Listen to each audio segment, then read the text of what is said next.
They have decked the halls with silver and gold, and it is time, nice, huh? It is time to celebrate Christmas at the Newport Mansions, and Michaela has been there all week long. And today we find her at the Breakers. Good morning, Michaela.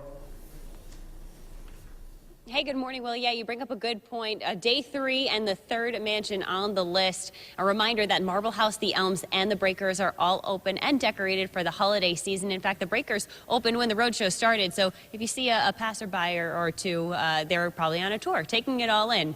And you've probably been on a tour of this mansion, but never seen it quite like this. Take a look behind me. The ballroom is so beautifully decorated. Maybe trimming the tree is on your to-do list this weekend. But before you take out those ornaments, listen to these tips from a pro. We do 28 trees here that are 9 to 15 feet tall, and some have upwards of 500 to 600 ornaments. So we do have sort of a method of putting a tree together so that it's quicker and comes out more organized. First, you need a tree. Generally, we use pre-lit trees. We stack them and fluff them first, and we actually spend a lot of time bending all the branches and making sure that the interior of the tree is all fluffed out so that in the end you don't have any voids. Start with the lights. We avoid wrapping the tree in concentric rings. What we do is we create W's. We go into the interior of the tree, come out to the tip, go back into the interior, go back out into the tip. So you're making a series of W's that wrap up the tree, and that way you get depth. Work from the inside out with ornaments, too. We put everything out on a tarp, and we do one ornament at a time, and you get the best outcome that way. But also, if you work from the outside in, you're filling the center of the tree out. And in an artificial tree, the last thing you want to have is gaps when you're done. So if you start on the middle with larger, plainer ornaments, and as you move out the branch, you put more intricate, smaller ornaments, you do layers. Lots of them. Jim says he and the volunteers do anywhere from 4 to 6 layers on a tree, placing each ornament just so to create the festive look. We're in Cornelius Vanderbilt's bedroom. The overall theme is trains and plaid and top hats, which you wouldn't think would go together, but if you have enough of each element, you can make it go together.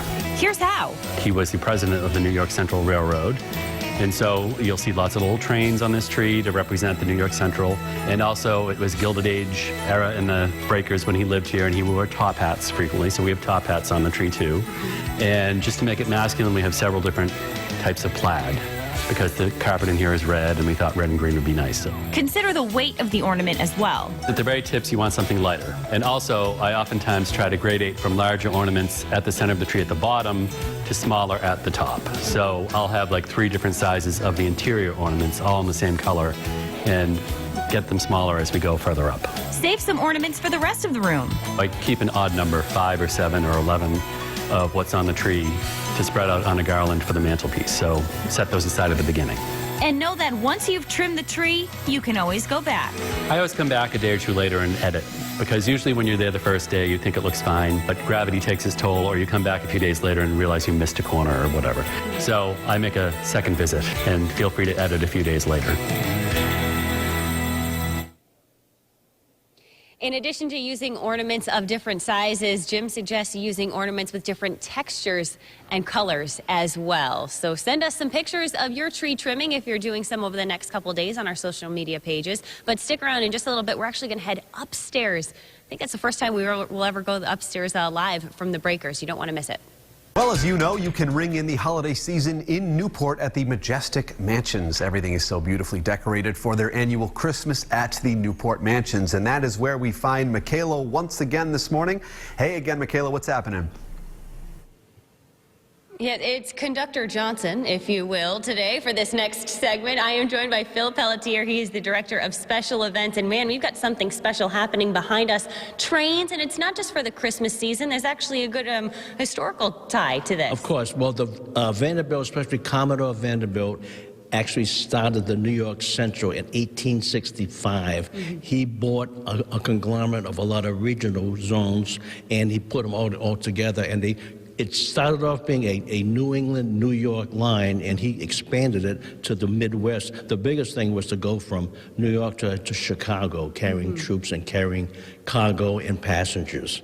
And this is really where they thrived. This was the success for the family. It was a huge success. This became the seed money, or the money for the entire Vanderbilt family. And they had what is called red carpet service, which was bringing passengers through top of the end, high-end experience through the trains, through food and wine on the train, traveling across country. Well, that was the way to go, the way to travel. And in fact, Mark, let's get things rolling here, too. I want you guys to see these trains in action as they start making their way around us. A display like this also invokes a lot of nostalgia. A lot of people have fond memories of train displays around this time of year. It does. Christmas time is synonymous with trains, in my opinion. I grew up with Lionel trains at Christmas time and year-round, and the one you're seeing going around the Hudson is the Queen of the Fleet of the New York Central, which was a 464, meaning it had 4 wheels,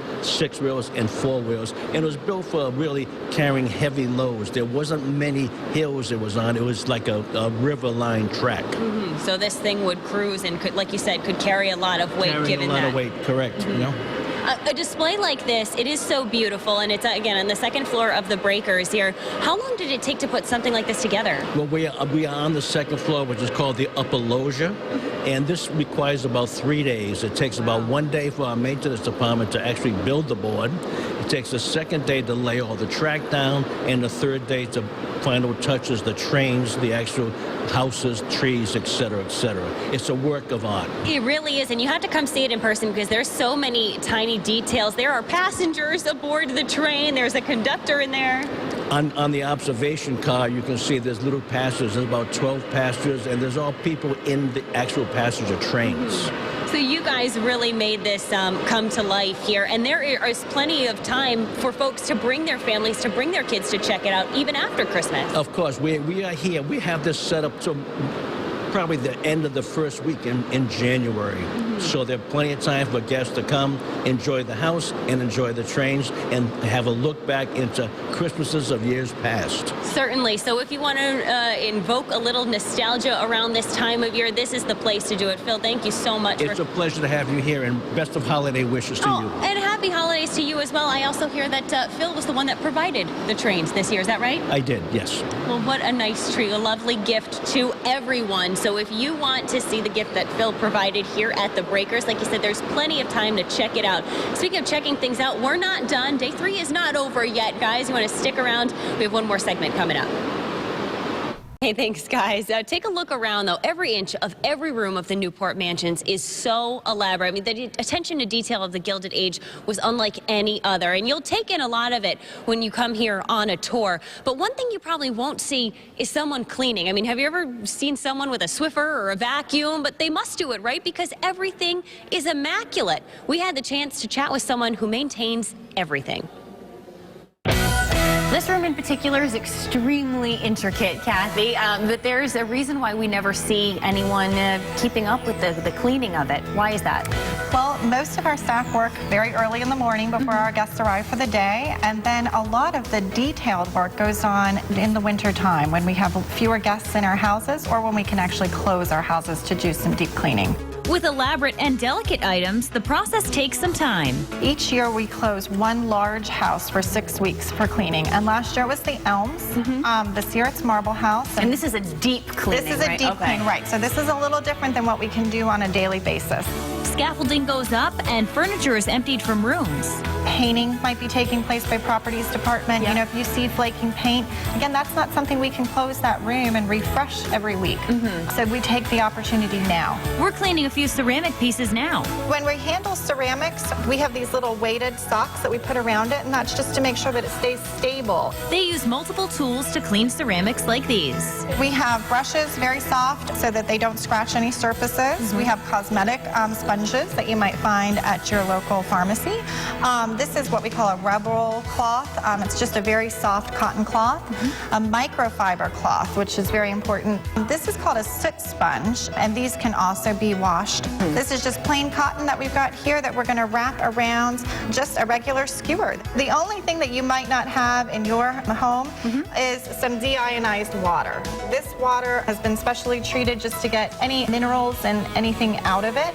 You're just going to go around the whole thing and give it a light dusting just to get that initial bit of dust off of the surface. Sometimes you may take your little cosmetic sponge, and if you can see quite a bit of dirt and grime, Yeah. you might go over it lightly with the cosmetic sponge a couple of times. The last thing that you can do is dip your little bit of cotton skewer into the deionized water. We don't need a lot of it, just a little bit on there, and then just go over the ceramic lightly with a little bit of water and wipe that water off. Okay. And that's sort of the last step. I'm looking at the ceilings and even the corners. Just physically getting to them must take a lot of work. It does, right. So we have to set up scaffolding in order to do that. The ceiling was done over 100 years ago. The plaster, we want to make sure that it's still hanging in there. So there are some pieces that they decided needed some extra support. They've pulled them down, and this winter they'll be replaced, putting them back up. The vases and ceiling have lasted this long because they're well maintained.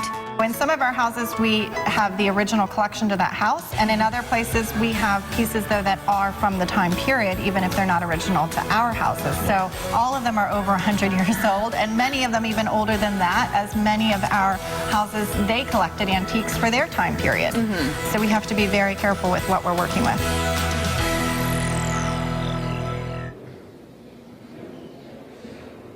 Clearly takes a lot of hands. It has you rethinking your own chores at your house, right? Probably doesn't take you that long after all. We are down to just 2 more days of Christmas at the Mansions week. And you know what? This being the largest of the mansions, we're going to spend a second day here tomorrow. So make sure you stick around for that. For now, we're going to send things back to you guys in the studio.